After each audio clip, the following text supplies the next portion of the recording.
ادھر کافی عرصے سے اسلام کے سچے رسول اللہ کے انسانیت تک پیغام لانے والے اور انسانوں کے لیے اللہ کی طرف سے اس کا سچا دین اور سچی اور آخری کتاب قرآن لے کر آنے والے محمد صلی اللہ علیہ وسلم کے بارے میں بہت غلط فہمیوں پر مبنی کچھ اعتراض کیے جا رہے ہیں۔ ان اعتراضوں میں سب سے پہلی بات، اعتراض کرنے والے جو آبجیکشنز کرتے ہیں، جو الزام لگاتے ہیں، اس میں ان لگانے والوں کی سب سے بنیادی غلطی یہ ہوتی ہے کہ انہوں نے محمد صلی اللہ علیہ وسلم کو مسلمانوں کا کوئی قومی لیڈر سمجھ لیا ہے، اور جب ان کو مسلمانوں سے نفرت ہوتی ہے، جیسا کہ اس زمانے میں اور ہمارے اس ملک میں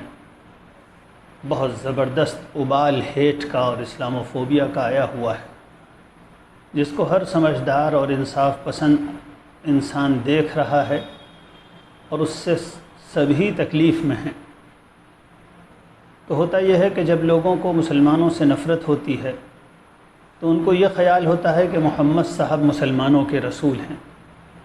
حالانکہ یہ بالکل غلط بات ہے۔ محمد صاحب صرف مسلمانوں کے رسول نہیں ہیں، بلکہ ساری انسانیت کے لیے اللہ کی طرف سے اس کی کتاب اور اس کا پیغام لانے والے ہیں، اور ان کو اللہ نے سارے انسانوں کے لیے ایک ماڈل اور نمونہ بنا کر بھیجا تھا، جن کی شخصیت اور پرسنالٹی میں اور جن کے کیریکٹر میں کسی خرابی کو اللہ نے نہیں آنے دیا تھا، اور اپنی کتاب میں یہ بات کہی تھی کہ محمد صلی اللہ علیہ وسلم سارے انسانوں کے لیے ایک ماڈل ہیں، ان کی زندگی کو سب کو فالو کرنا ہے۔ انہی آبجیکشنز میں سے اور ان سنگین الزاموں میں سے ایک الزام آج کل بہت اس کا شور ہے کہ محمد صاحب نے صرف 9 سال کی عمر میں اپنی بیوی عائشہ سے شادی کی۔ نکاح تو 6 سال کی عمر میں ہو گیا تھا، لیکن عائشہ رضی اللہ عنہا محمد صاحب کے گھر میں صلی اللہ علیہ وسلم 9 سال کی عمر میں لائی گئیں۔ اس کو بہت گھناؤنی تصویر بنا کر پیش کیا جاتا ہے کہ گویا یہ ایک بہت زبردست سیکسول ظلم اور ایک ایسے شخص کا کام ہے جو اپنی ہوس کو پوری کرنے میں کسی معصوم بچی کی جسمانی کمزوری اور اس کی سائیکولوجیکل اس کو جو ٹراما ہوتا ہے ایسے کسی تعلق سے جس کے لیے وہ نفسیاتی طور پر سائیکولوجیکلی اور فزیکلی تیار نہیں ہوتی، ایک ایسا شخص جو اس کوئی رعایت نہیں کرتا ایسی چیزوں کی اور صرف اپنی خواہش پوری کرتا ہے، اس طرح کی امیج بنانے کی کوشش کی گئی محمد صلی اللہ علیہ وسلم کی۔ تو یہ الزام اور یہ کریکٹر اساسینیشن یہ کوئی آج کی چیز نہیں ہے کہ ہندوستان میں یہ لوگ کہیں سے کھوج لائے ہوں۔ یہ کم سے کم 200 سال سے تو ویسٹرن اورینٹلسٹ اس کو کہتے آئے ہیں۔ ہندوستان میں انہی لوگوں سے لے کر اب یہ نقل کرنا شروع ہو رہا ہے۔ ہم اتنی اس وقت کی گفتگو میں ایک عام انصاف پسند آدمی کے لیے اس سلسلے کی کچھ فیکٹس اور حقائق پیش کرتے ہیں۔ حقیقت یہ ہے کہ بادی النظر میں، پرائما فیسی میں، یہ ایک بہت اہم سوال ہے، اور خود مسلمانوں کے سمجھدار طبقے کو اس سوال کے جواب کی ضرورت ہے۔ جو نہیں جانتے رسول اللہ صلی اللہ علیہ وسلم کی پوری سیرت کو اور اس زمانے کے واقعات کو اور اس شادی اور اس رشتے کی تفصیلات کو، جو مسلمان بھی نہیں جانتے ان کو بھی ضرورت ہے کہ وہ اس کو جانیں، تاکہ وہ ایسے کسی پروپیگنڈے سے متاثر نہ ہوں اور ان کا ایمان، ان کی رسول اللہ صلی اللہ علیہ وسلم سے عقیدت انٹیکٹ اور سالم رہ سکے۔ ہم اس وقت کوشش کریں گے کہ بہت آبجیکٹو انداز میں خالصتاً ایک ہسٹوریکل انالیسس اور ایک تاریخی حقائق کی روشنی میں کچھ باتیں پیش کریں، جس سے بالکل دودھ کا دودھ اور پانی کا پانی الگ ہو جائے گا، اور یہ حقیقت سامنے آئے گی کہ یہ شادی تو دراصل خود اس لڑکی حضرت عائشہ پر ایک بہت بڑا احسان تھی، جس احسان کو خود عائشہ نے ہمیشہ تسلیم کیا اور اس پر ہمیشہ فخر کیا، اور جس احسان کو عائشہ کے گھر والوں نے ہمیشہ تسلیم کیا اور اس کو اپنے لیے بڑے شرف اور عزت کی بات سمجھی۔ اگر اس شادی میں ظلم کا اور درندگی کا اور وحشی پن کا کوئی حصہ بھی ہوتا جس کا الزام لگایا جا رہا ہے، تو عائشہ رضی اللہ عنہا اس شادی پر اور اس رشتے پر کبھی فخر نہ کرتی، اور ان کے گھر والے بھی اس کو اپنے لیے نہایت خوش قسمتی کا سامان نہ سمجھتے۔ چند باتیں نمبر وار میں سمجھانے کی کوشش کرتا ہوں، جس سے بات بہت واضح ہو جائے گی۔ اس شادی کے بارے میں سمجھنے کے لیے کہ 9 سال کی عمر میں ایک لڑکی کی شادی ہوتی ہے، سب سے پہلی جو بات سمجھنے کی ہے وہ یہ کہ ہر دور اور ہر زمانے کے اپنے سوشل آرڈرز ہوتے ہیں اور ہر زمانے کی اپنی مورل ویلیوز ہوتی ہیں۔ ہو سکتا ہے کسی زمانے کے سوشل آرڈر میں، کسی زمانے کی انسانوں کی سوچ میں کوئی چیز ان ایکسیپٹیبل ہو، لیکن دوسرے زمانے میں اس کا بالکل عام رواج ہو۔ مثلا کم عمری کی شادی، 10 سال 9 سال کی شادی، یہ آج واقعہ یہ ہے، ہم اس کو تسلیم کرتے ہیں کہ آج کی بچیاں، آج کے لوگ اس کو قبول نہیں کرتے اور اس سے ان کو وحشت ہوتی ہے۔ آج ایسی کوئی شادی کی جائے اگر، تو اس لڑکی کے لیے یہ ایک بہت بڑا حادثہ ہوگا۔ لیکن جس زمانے کا یہ واقعہ ہے، اس زمانے میں عمر کا فرق یا کم عمری میں شادی کا ہونا یہ کوئی ایسی چیز تھی ہی نہیں جس پر کسی کو آبجیکشن ہو، جو مورلی غلط سمجھی جاتی ہو یا جس سے کسی ظلم کا اندیشہ ہو۔ یہ چیز اس زمانے میں بالکل عام تھی، اور وہ تو تقریباً 1400 سے بھی زیادہ سال پرانی بات ہو گئی۔ ہمارے ہندوستان میں 100-150 سال پہلے تک اس عمر کی شادیاں عام تھیں، اور اچھے اچھے گھرانوں میں، نہایت شریف گھرانوں میں اور بہت اچھے لوگوں کے ہاں یہ شادیاں بغیر کسی اشکال اور اعتراض کے اور کسی سوال کے بغیر ہوتی تھی۔ ابھی بالکل تازہ واقعہ میں بتاؤں کہ جس وقت ابھی چند مہینے پہلے ہندوستان کی پارلیمنٹ میں لڑکیوں کی شادی کی عمر سے متعلق ایک امینڈمنٹ ہوا، تو فیملی ویلفیئر کی جو منسٹر ہیں انہوں نے پارلیمنٹ میں بیان دیتے ہوئے اس حقیقت کو تسلیم کیا کہ ہمارے ملک میں 19ویں صدی میں 10 سال کی عمر میں شادی عام تھی۔ بہت پرانی بات نہیں، یہ 200 سال اور بلکہ 150 سال پرانی بات ہے، اور فیملی ویلفیئر منسٹر کا آفیشیل بیان ہے جو پارلیمنٹ کے ریکارڈ میں ہے کہ ہمارے ملک میں 10 سال کی عمر میں شادی عام تھی 19ویں صدی میں۔ اس کو مورلی غلط نہیں سمجھا جاتا تھا،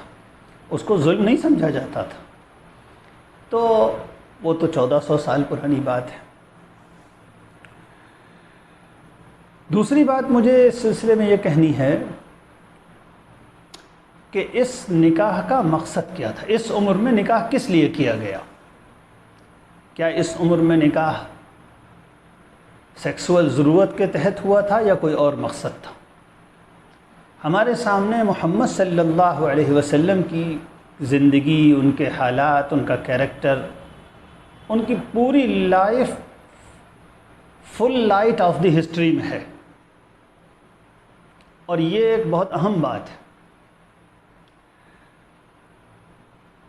دنیا میں جتنے بھی مذہب ہیں پرانے آسمانی مذاہب،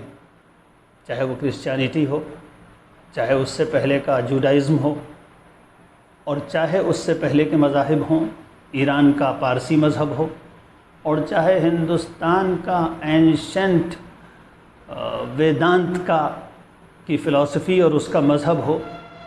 یہ سب کے سب، یا بدھا کی تعلیمات ہوں، یہ سب پری ہسٹوریکل ایج کے ہیں، جن کا کوئی ہسٹوریکل ریکارڈ ہمارے پاس موجود نہیں ہے۔ میں بہت اعتماد کے ساتھ یہ بات کہتا ہوں، اور اپنے غیر مسلم دوستوں سے خاص طور پر کہتا ہوں، اسلام ہی اس دور کا ویلڈ ریلیجن ہے۔ اس کے علاوہ تمام ریلیجنز کی ویلیڈیٹی اس لیے ختم ہو چکی ہے کہ ان کا کوئی ہسٹوریکل ریکارڈ موجود نہیں ہے۔ آپ بدھا کی تعلیمات پر عمل کرنا چاہیں تو واقعہ یہ ہے کہ خالصتاً آبجیکٹو انداز میں، ایک سائنٹیفک انداز میں آپ پتہ ہی نہیں لگا سکتے کہ بدھا کی شخصیت کیا تھی اور ان کی تعلیمات کیا تھیں، ان کی تعلیم کیا تھی، وہ کیا سیکھ دے کر گئے۔ جو ویداز ہیں یا جو ہندوستان کی پرانے مذہب کی تعلیمات ہیں، وہ پری ہسٹوریکل ایج کی ہیں، اور بلکہ ہمارے ہندو بھائی تو اس کا جو زمانہ بتاتے ہیں وہ تو حیرتناک بات ہے۔ مثلا شری رام چندر جی کی جو ایک خیالی شخصیت ہے، جس کو آج تک کوئی ہسٹوریکل ان کا کوئی وجود ثابت نہیں ہو سکا ہے، ایک خیالی اور ایک امیجنری شخصیت ہے، ایک فکشن ہے، اس کے بارے میں ہمارے ہندو بھائی کہتے ہیں کہ ان کا زمانہ تقریباً 10 لاکھ سال پرانا تھا۔ اب بتائیے 10 لاکھ سال پرانی کوئی چیز کوئی ہسٹوریکل فیکٹ ہو سکتی ہے؟ اس کے بالکل برخلاف محمد صلی اللہ علیہ وسلم کی ایک بات فل ہسٹوریکل ریکارڈ میں ہے۔ ہم جب یہ کہتے ہیں کہ محمد صلی اللہ علیہ وسلم نے 9 سال کی عمر میں حضرت عائشہ کو اپنے گھر لے کر آئے، رخصتی ہوئی، شادی ہوئی، تو یہ باتیں فل ہسٹوریکل ریکارڈ میں ہیں۔ ہمیں معلوم ہے کہ کس نے لکھا ہے، اور جس نے لکھا ہے اس نے اپنی کتاب میں یہ روایت اور یہ نیریشن کیسے بیان کیا ہے، اس سے کس نے بیان کیا، اس سے کس نے بیان کیا، اس سے کس نے بیان کیا، اس سے کس نے بیان کیا۔ 3-4 میڈیٹرز اور نیریٹرز ہوتے ہیں، اور یہ 3, 4, 5, 6 جو نیریٹرز ہوتے ہیں یہ ہسٹوریکل شخصیتیں ہوتی ہیں، یہ دین کے عالم ہوتے ہیں، انہوں نے یہ مورخ اور ہسٹورینز ہوتے ہیں، اور ان کے بارے میں بھی ہمیں معلوم ہوتا ہے کہ کب پیدا ہوئے، کب مرے، انہوں نے کن کن سے علم حاصل کیا، یہ سچے تھے یا ان کا حافظہ کمزور تھا۔ اس طرح ہم پورے ہسٹوریکل ریکارڈ کو فلی سائنٹیفک انداز میں اس کا انالیسس کرتے ہیں، اور اس کے بعد بتاتے ہیں کہ یہ روایت اوتھینٹک ہے اور طاقتور ہے۔ تو یہ جو ہم باتیں اس وقت بتائیں گے، یہ full light of the history میں روشن باتیں ہیں، یہ کوئی خیالی باتیں نہیں ہیں کہ کسی ایسی کتاب میں موجود ہیں جس کتاب کا پتہ ہی نہیں کس نے لکھی، کہاں لکھی گئی، لاکھوں اور ہزاروں سال کس کے پاس وہ باتیں محفوظ رہیں۔ یہ ایک سائنٹیفک حقائق ہیں۔ تو سب سے اہم بات اس سلسلے میں جس کی طرف توجہ دلانی ہے وہ یہ کہ اس نکاح کا مقصد کیا تھا۔ اس نکاح کا مقصد بہت عظیم مقصد تھا۔ محمد الرسول اللہ صلی اللہ علیہ وسلم کو اللہ نے قیامت تک کے لیے رسول بنا کر بھیجا، اور ان کو علم دیا زندگی گزارنے کے طریقوں کا، جسے ہم اسلام کہتے ہیں۔ اب ان کی مخاطب عورتیں بھی تھیں، مرد بھی تھے، تو مرد تو اپنے متعلق احکام سب سیکھ لیتے تھے۔ ضرورت تھی اس بات کی کہ ایک ماڈل نمونے کی عورت تیار کی جائے جس کی براہ راست تربیت محمد الرسول اللہ صلی اللہ علیہ وسلم نے کی ہو، اور وہ ان سے علم حاصل کرے۔ محمد صلی اللہ علیہ وسلم ان کے اخلاق کی اصلاح کریں، ان کے دل میں اللہ کی محبت پیدا کریں۔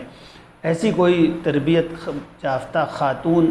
پوری امت کی رہنمائی کے لیے تیار ہونی تھی، اور اللہ تعالیٰ نے اس کے لیے حضرت عائشہ ہی کا انتخاب فرمایا تھا۔ وہ اپنی ذہانت میں، اپنی علمی صلاحیت میں، اپنی اسکلز میں، اپنی لیڈرشپ کی صلاحیت میں اس زمانے کی عورتوں میں اتنی ممتاز تھیں کہ ان کے آس پاس بھی کوئی نہیں تھا. جو ان کے اندر لیڈرشپ کی کوالٹیز تھیں، جو ان کی غیر معمولی ذہانت تھی، جو ان کا علم تھا، علم حاصل کرنے کے لیے جیسی ایک غیر معمولی عقل اللہ نے ان کو دی تھی، ان صفات اور ان ورچیوز میں تو محمد صلی اللہ علیہ وسلم کی بہت محبوب بیٹی حضرت فاطمہ بھی ان کے آس پاس نہیں تھی. اگرچہ حضرت رسول اللہ صلی اللہ علیہ وسلم کو اپنی محبوب بیٹی حضرت فاطمہ سے نہایت محبت تھی، لیکن جو یہ صفتیں ہوتی ہیں، علم، عقل، لیڈرشپ کی کوالٹیز، امت کو علم منتقل کرنے کی صلاحیت، محمد صلی اللہ علیہ وسلم سے عورتوں کی شریعت اور ان سے متعلق ہدایات حاصل کرنا، اس کی جو صلاحیت حضرت عائشہ میں تھی وہ کسی میں نہیں تھی. تو اللہ تعالیٰ نے ایسی ذہین بچی کا انتخاب کیا کہ وہ بچپن سے رسول اللہ صلی اللہ علیہ وسلم کی براہ راست تربیت میں آ جائیں. اور ایک پاک باز شخص کے لیے ممکن نہیں تھا حضرت عائشہ کو اپنی تربیت میں لینا بغیر نکاح کے. تو نکاح کے ساتھ کے ذریعے وہ تربیت میں آئیں، اور ایسی تربیت ہوئی اور ان کو ایسا علم حاصل ہوا اور ان کی پرسنالٹی میں ایسا زبردست انقلاب آیا کہ علم میں، کیریکٹر میں وہ صرف اس دور کی عورتوں ہی میں نہیں بلکہ مردوں میں بھی ٹاپ لیول کی عالم قرار پاتی تھی. اور خاص طور پر عورتوں سے متعلق اسلامی شریعت اور اسلام کے قانون اور اسلام کی ہدایات کی وہ سب سے بڑی نیریٹر اور ناقل ہے. اتنی بڑی وہ عالم ہو گئیں کہ محمد صلی اللہ علیہ وسلم کی جو حدیثیں نقل کی جاتی ہیں، جنہیں نیریشنز یا ٹریڈیشنز کہتے ہیں، ان حدیثوں کو کے نقل کرنے والوں میں سب سے بڑا نام حضرت ابو ہریرہ ایک میل نیریٹر اور راوی کا ہے، اور نمبر 2 پر سب سے زیادہ حدیثیں حضرت عائشہ نے روایت کی. یہ ہے اس تربیت کا نتیجہ. اور جب رسول اللہ صلی اللہ علیہ وسلم کا انتقال ہوا تو صحابہ میں حضرت عائشہ رضی اللہ عنہا کی شخصیت نہایت محترم شخصیت تھی، جن سے خلفاء، اس دور کے خلیفہ، رولرز اور پوری رولنگ جو سوسائٹی تھی وہ بڑے بڑے علماء حضرت عائشہ سے علم حاصل کرتے تھے اور ان سے رہنمائی لیتے تھے، ان سے مشورے لیتے تھے اور ان سے ہدایتیں طلب کرتے تھے. اور حضرت عائشہ رضی اللہ عنہا ایک ماں کی طرح ان کی تربیت کرتی. تیسری بات کہ یہ نکاح کیسے ہوا.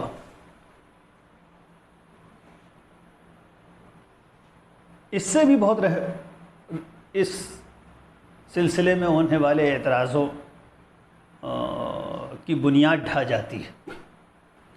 یہ نکاح ایسے نہیں ہوا کہ محمد الرسول اللہ صلی اللہ علیہ وسلم کے ذہن میں اس نکاح کا خیال آیا ہو اور آپ نے خود رشتہ دیا ہو، بلکہ یہ تجویز تو کسی اور ہی کی تھی. آپ کے گھر میں آپ کی جو بیوی تھیں حضرت خدیجہ، جن سے آپ نے 25 سال کی عمر میں نکاح کیا تھا، وہ حضور صلی اللہ علیہ وسلم سے 15 سال عمر میں بڑی تھیں. اور یہیں سے پتہ چلنا شروع ہو جاتا ہے کہ رسول اللہ صلی اللہ علیہ وسلم کا معاملہ سیکسول ڈیزائرز کے سلسلے میں کیا تھا. جب آپ 25 سال کے تھے اور عرب کے سب سے شریف اور اونچے درجے کے خاندان کے فرد تھے، اور آپ کی اس دور میں بھی بڑی عزت تھی اور بڑی حیثیت تھی، اس وقت آپ نے ایک نہایت تجربہ کار، خوش اخلاق اور بہت نمایاں خاتون سے شادی کی، جو اس وقت 40 سال کی تھیں اور 2 شوہروں سے بیوہ ہو چکی تھیں اور کئی بچوں کی ماں تھی. پھر ان کا انتقال ہوتا ہے تو رسول اللہ صلی اللہ علیہ وسلم کی عمر 50 سال اور ان کی 65 سال ہو چکی تھی.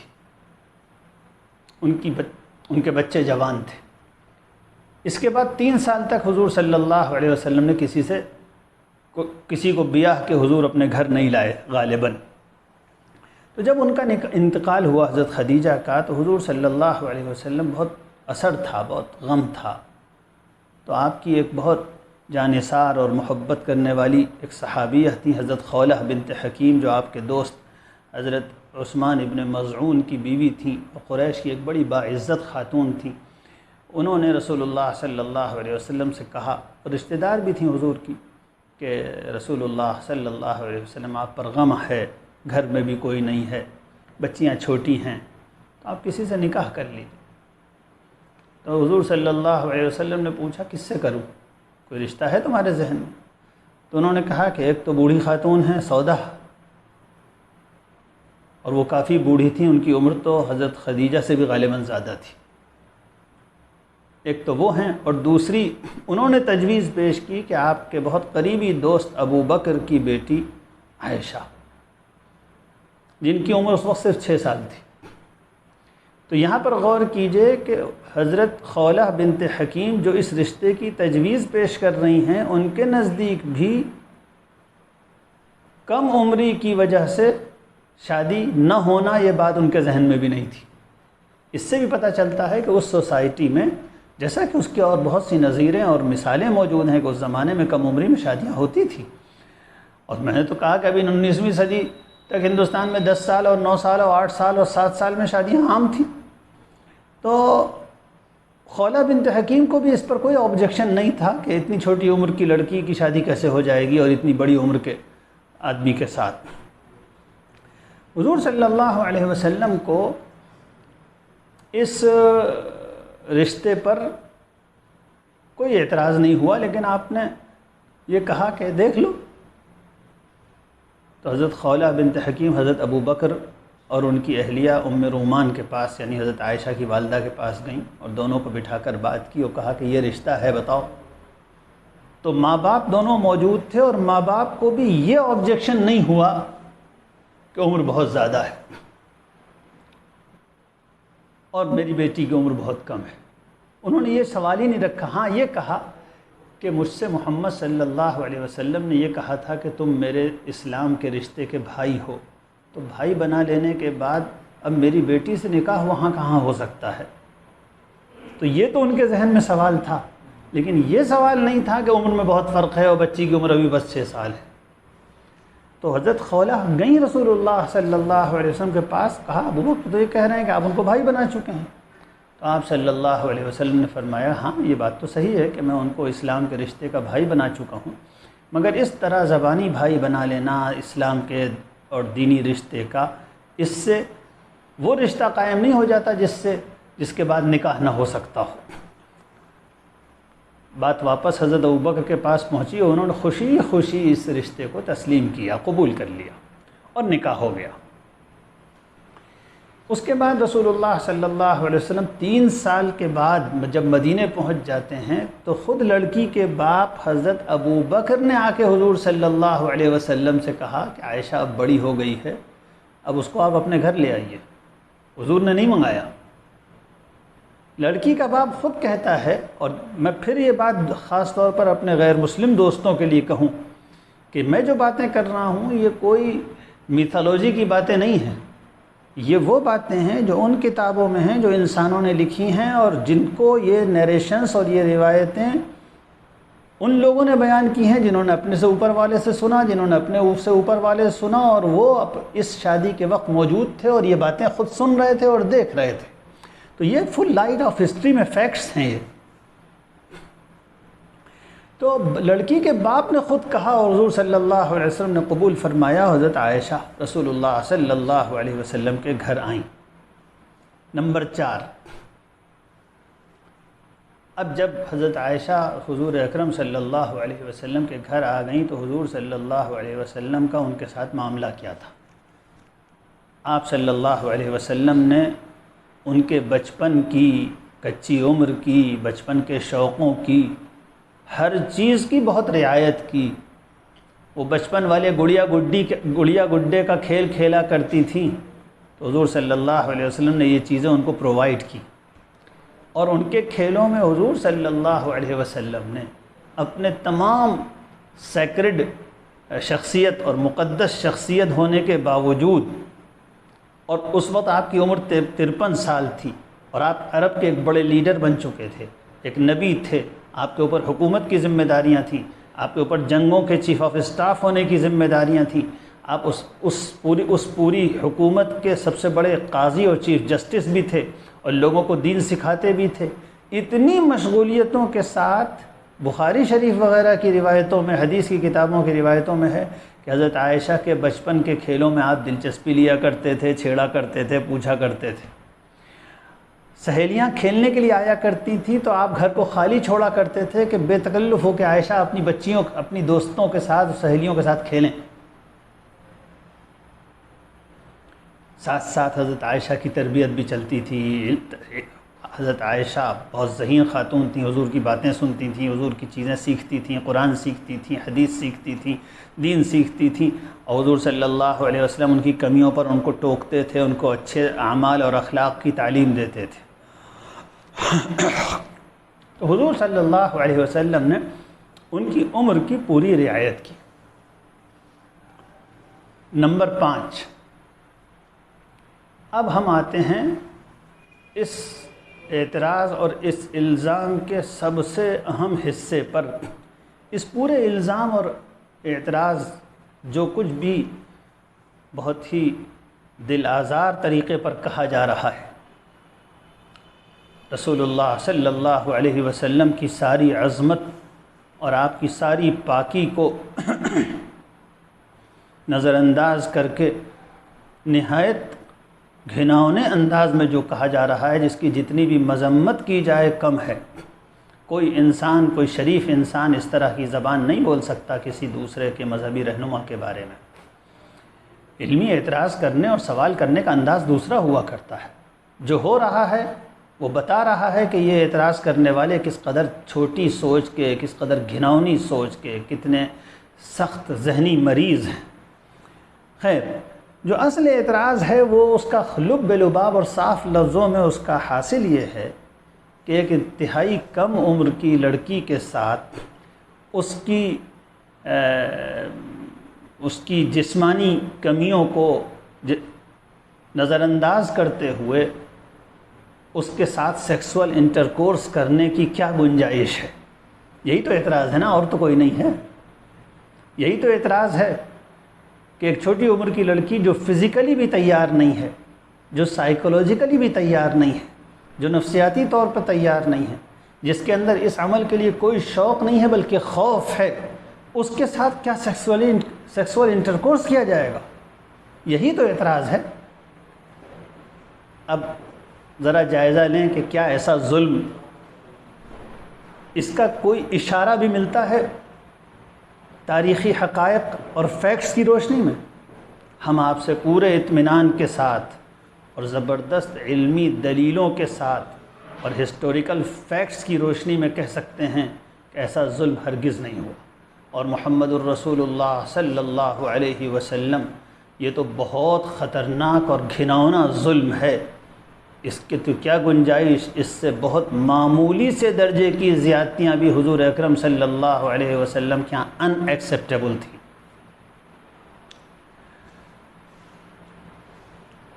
سب سے پہلی بات یہ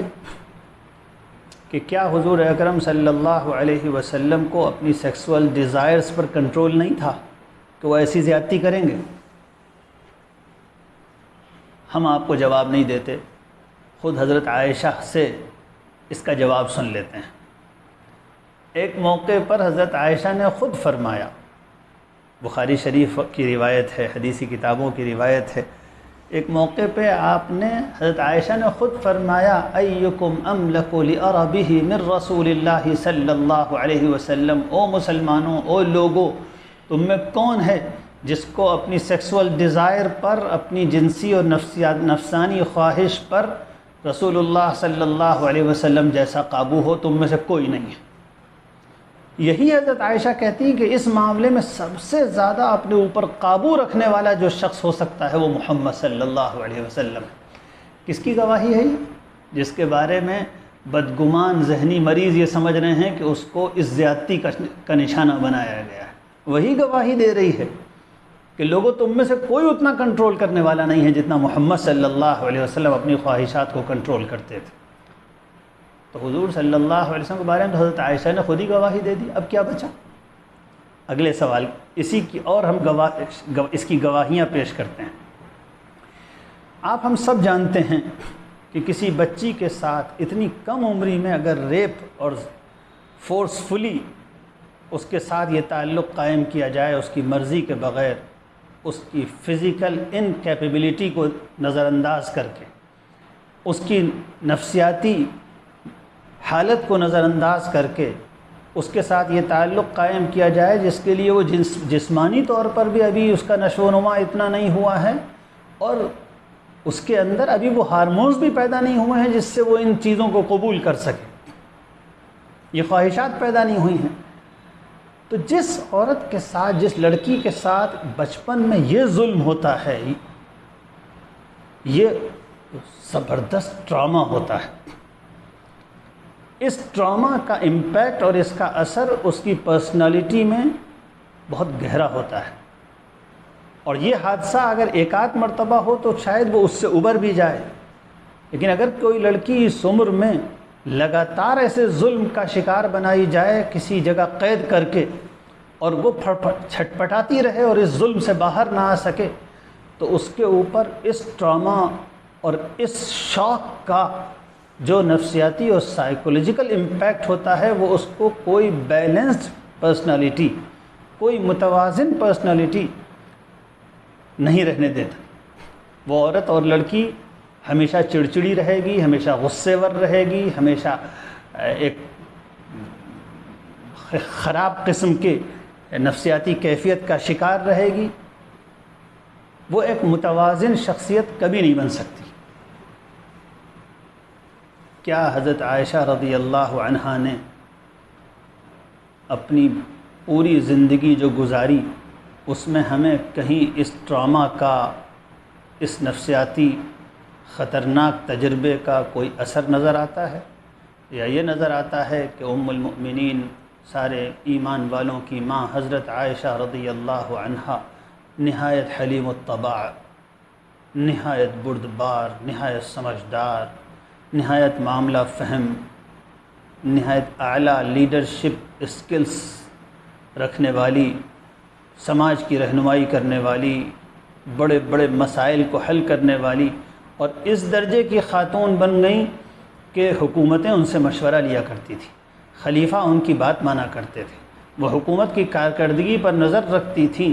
اور غلطیوں پر ٹوکتی تھیں، اور ان کی شخصیت پورے عالم اسلام کی نہایت محترم شخصیت تھی۔ کیا جس کے ساتھ ایسا ظلم ہو ایسی شخصیت بن سکتی ہے؟ نمبر 6،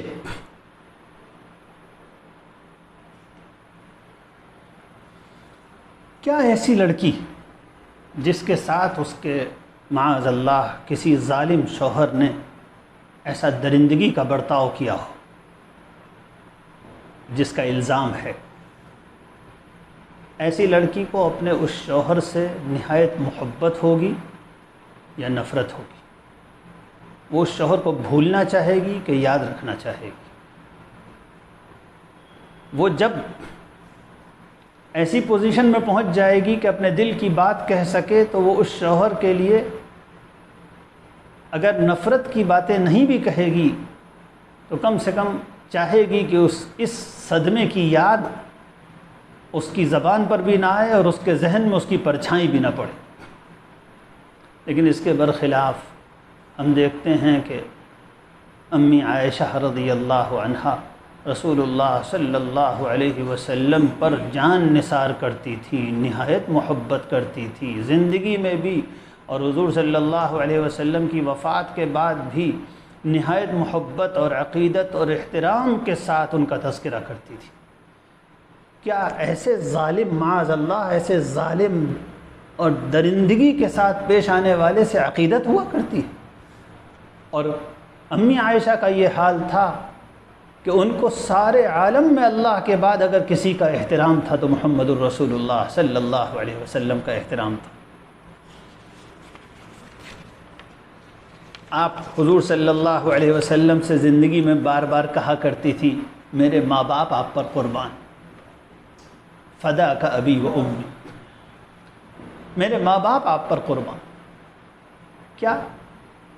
کوئی گنجائش ہے ان خیالات کی؟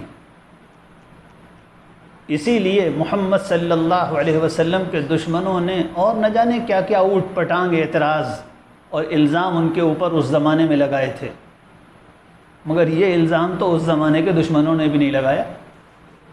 اس لیے کہ ان کے پاس آج سے زیادہ عقل تھی، آج والوں سے زیادہ عقل تھی۔ یہ تو بیچارے عقل کے نام پر ان کے پاس پتہ نہیں کیا چیز ہے۔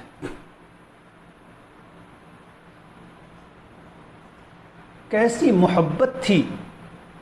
حضرت عائشہ کو رسول اللہ صلی اللہ علیہ وسلم سے۔ ایک واقعہ ہوا، اور یہ سارے واقعات بتاتے ہیں کہ محمد صلی اللہ علیہ وسلم کی میریٹل لائف، شادی شدہ زندگی کیسی پاک باز، کیسے اونچے معیار کی، اس طرح کی تھی جیسے اللہ کے ایک مقدس نبی کی ہوتی ہے، جس کو دنیا سے کوئی سروکار نہیں، جو دنیا کے لیے اور دنیا کی لذتوں کے لیے اپنے دل میں کوئی جگہ ہی نہیں رکھتا تھا۔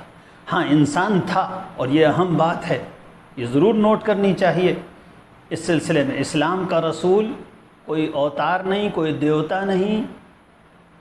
کوئی جن بھوت نہیں جس کو نہ شادی کرنی ہو نہ انسانوں جیسی زندگی گزارنی ہو، وہ تو صرف چمتکاری دکھاتا رہتا ہو۔ نہ، اسلام کا رسول تو اللہ کا ایک بندہ اور انسان ہے،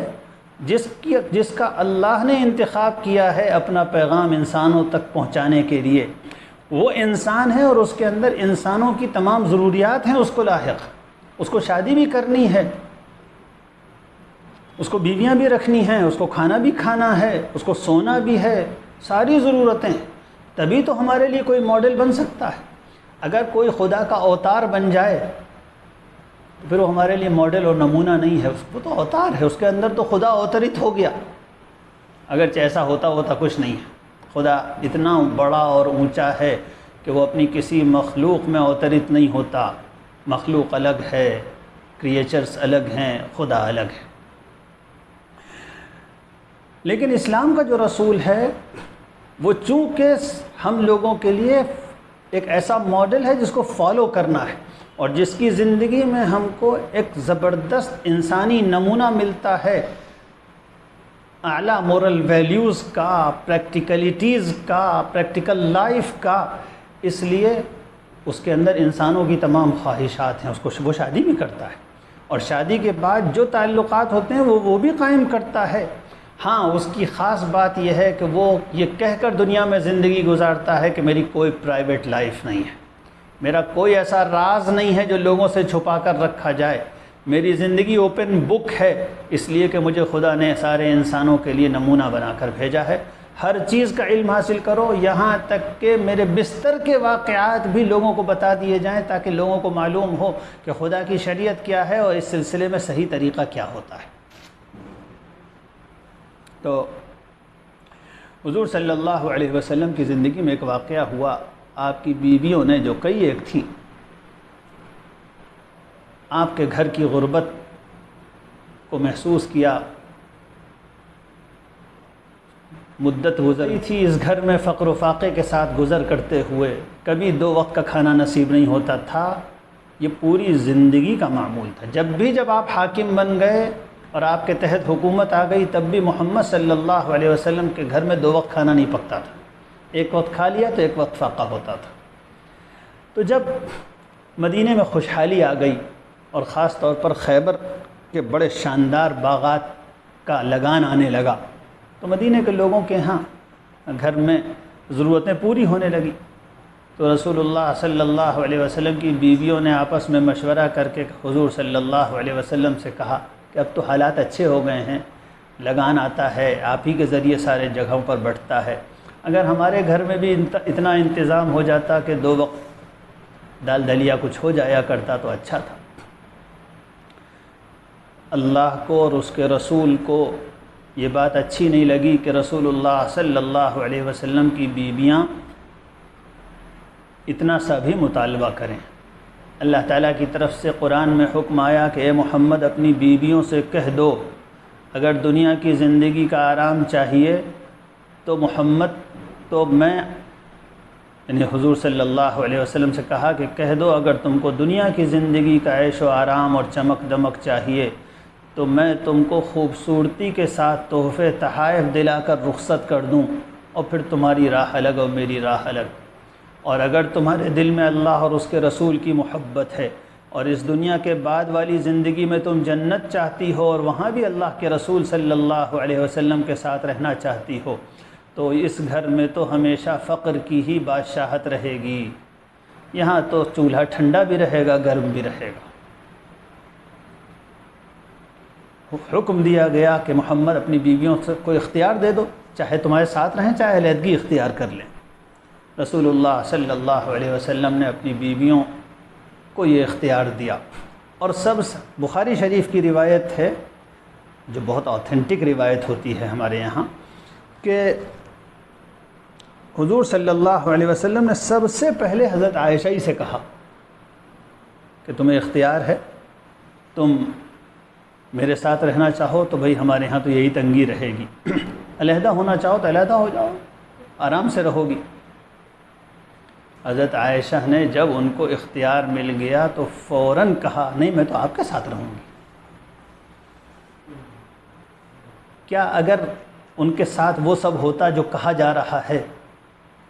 تو اس موقع پر بھی وہ کہتی نہیں مجھے آپ کے ساتھ رہنا ہے۔ اور سنیے حضور صلی اللہ علیہ وسلم نے اس پر بھی بس نہیں کہا عائشہ جلدی فیصلہ نہ کرو، اپنے ابا اماں سے مشورہ کر لو۔ تو حضرت عائشہ نے فوراً جواب دیا افیک استأمر ابویہ، ارے آپ کے بارے میں اپنے ابا اماں سے مشورہ کروں گی، میں آپ کے بارے میں اپنے ابا اماں سے مشورہ کروں گی، ایسا کیسے ہو سکتا ہے؟ آپ کے بارے میں تو میرے ماں باپ بھی ایسے نہیں کہ ان سے مشورہ کر سکوں، میرا اور آپ کا رشتہ تو اب ایسا ہے جو میرے اور میرے ماں باپ کا بھی نہیں ہے۔ کیا یہ اس عورت کا جواب ہو سکتا ہے جس کے ساتھ خدا نخواستہ وہ ظلم ہوا ہو؟ ایسی کھلی ہوئی تاریخ کی روشنی میں جو باتیں موجود ہیں ان کے بارے میں کوئی اندھا متعصب جس کا دل تعصب اور نفرت کے روگ سے روگی ہو اس کے علاوہ کوئی الٹی سیدھی باتیں نہیں کر سکتا۔ حضرت عائشہ کو ساری زندگی حضور صلی اللہ علیہ وسلم سے ایسی ہی محبت رہی، بعد میں بڑھاپے میں بھی وہ حضور کا بڑی محبت سے تذکرہ کرتی تھی، کیسی جانثارانہ محبت تھی۔ کسی نے پوچھا کہ لوگ کہتے ہیں کہ شوال کے مہینے میں نکاح نامبارک ہوتا ہے، نہیں کرنا چاہیے۔ کہنے لگی میرا اور رسول اللہ صلی اللہ علیہ وسلم کا نکاح شوال ہی کے مہینے میں ہوا تھا، اور بتاؤ مجھ سے زیادہ شادی کے معاملے میں خوش قسمت کون ہو؟ مجھ سے زیادہ شادی کے معاملے میں خوش قسمت کون تھا؟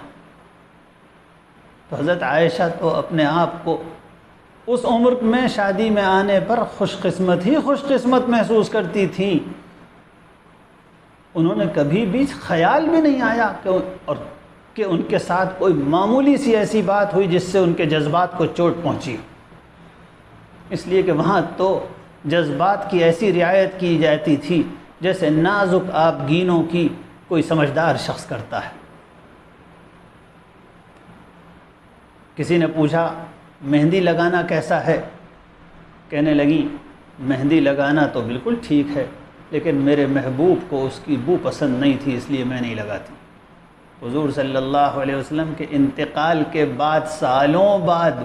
کہنے لگی میرے محبوب کو اس کی بو پسند نہیں تھی اس لیے میں نہیں لگاتی، اب تو میرا محبوب موجود بھی نہیں رہا، مگر ان کے دل میں رسول اللہ صلی اللہ علیہ وسلم کی ایسی محبت تھی، ایسی عظمت تھی، ایسا احترام تھا، ان حضور صلی اللہ علیہ وسلم کی پسند اور ناپسند کا ایسا خیال تھا کہ حضور اکرم صلی اللہ علیہ وسلم کی وفات کے بعد بھی ان کو مہندی لگانا اچھی نہیں لگی۔ اور اس کے بعد وہ ساری زندگی رسول اللہ صلی اللہ علیہ وسلم کی محبت اور عقیدت میں سرشار رہیں، ان کے دین کی خدمت کرتی رہیں، ان کی امت کی حفاظت کی کوشش کرتی رہیں، اور اپنا جان مال سب کچھ رسول اللہ صلی اللہ علیہ وسلم کے مشن پر قربان کرتی رہیں، اور اسی مشن پر رہیں جو مشن رسول اللہ صلی اللہ علیہ وسلم چھوڑ کر گئے تھے۔ حضرت عائشہ کے یہ جذبات رسول اللہ صلی اللہ علیہ وسلم کے تئیں کیا بتاتے ہیں کہ حضور اکرم صلی اللہ علیہ وسلم نے ہمیشہ ان کا بہت خیال رکھا، ان کے جذبات کو ٹوٹنے نہیں دیا، ان کو کوئی تکلیف نہیں پہنچنے دی۔ اس کے علاوہ اور کس چیز کا پتہ چلتا ہے ان باتوں سے؟ ساتویں بات، جو رسول صلی اللہ علیہ وسلم جانوروں تک کی رعایت کرتے تھے، وہ رسول ایک بچی کے ساتھ یہ ظلم، کیا امکان ہے اس بات کا؟ حضور اکرم صلی اللہ علیہ وآلہ وسلم کا معاملہ تو یہ تھا کہ ایک شخص اونٹ پر زیادہ بوجھ لادتا تھا تو آپ نے کہا تم اپنے اونٹ پہ زیادہ بوجھ لادتے ہو، اور اس کو کھانا بھی اچھا نہیں دیتے، اتنی فکر تھی۔ آپ کے اپنے گھر میں کسی جانور پر بھی کوئی زیادتی نہیں ہو سکتی تھی۔ خود حضرت عائشہ کے کی راحت کا اتنا خیال حضور صلی اللہ علیہ وسلم کرتے تھے کہ آپ کا طریقہ یہ تھا کہ جب رات میں ساری دنیا سوتی تھی تو آپ بھور سے بھی کافی پہلے اٹھ جاتے تھے اور اپنے اللہ کی عبادت میں، نماز میں لگ جاتے تھے۔ اس وقت جب آپ اٹھتے تھے تو بستر سے ایسے نکلتے تھے کہ کہیں عائشہ کی آنکھ نہ کھل جائے۔ خود حضرت عائشہ بیان کرتی ہیں کہ میرے بستر سے بڑی خاموشی کے ساتھ حضور نکلا کرتے تھے کہ مجھے پتہ نہیں چل پاتا تھا، میری آنکھ نہیں کھلتی تھی۔ جو رسول اللہ صلی اللہ علیہ وسلم حضرت عائشہ کی نیند کی اتنا خیال کریں، وہ ایسے صدمے کا خیال نہیں کریں گے۔ اور اس سلسلے کی سب سے آخری بات یہ ہے کہ حضرت عائشہ رضی اللہ عنہا کی جو تربیت ہوئی اور ان کی جو شخصیت اور پرسنالٹی بن کر تیار ہوئی، اور ان کی شخصیت میں قیامت تک کی عورتوں کو جو ایک زبردست نمونہ ملا، یہ رسول اللہ صلی اللہ علیہ وسلم کا وہ کارنامہ ہے۔ حضرت عائشہ کو اس عمر میں تربیت میں لینا اور اپنا قرب کی سے نوازنا، یہ وہ کارنامہ ہے جو اصل میں قیامت تک کی عورتوں پر اور صنف نازک پر حضور اکرم صلی اللہ علیہ وسلم کا بڑا احسان ہے۔ اگر آپ یہ نہ فرماتے تو اللہ کی شریعت کی وہ خدمت نہ ہو پاتی اور اللہ کے دین کا وہ شاندار نمونہ سامنے نہ آ پاتا جو حضرت عائشہ رضی اللہ عنہا کے ذریعے آیا ہے۔ امید ہے کہ ان فیکٹس اور حقائق کے آنے کے بعد کسی انصاف پسند انسان کے دل میں اس شادی کے بارے میں یہی نہیں کہ کوئی شبہ نہیں رہا ہوگا، بلکہ ہر شخص کو جس کو اللہ نے سوچنے سمجھنے کی اور انصاف کرنے کی صلاحیت رکھی ہوگی، یہ سمجھ میں آ جائے گا کہ یہ شادی بھی رسول اللہ صلی اللہ علیہ وسلم کے اور اعمال کی طرح اس بات کی دلیل ہے کہ آپ صلی اللہ علیہ وسلم اللہ کے سچے رسول تھے۔ وآخر دعوانا ان الحمد للہ رب العالمین۔ کس سے مانگیں کہاں جائیں، کس سے کہیں، اور دنیا میں حاجت روا کون ہے؟ سب کا داتا ہے تو، سب کو دیتا ہے تو، تیرے بندوں کا تیرے سوا کون ہے؟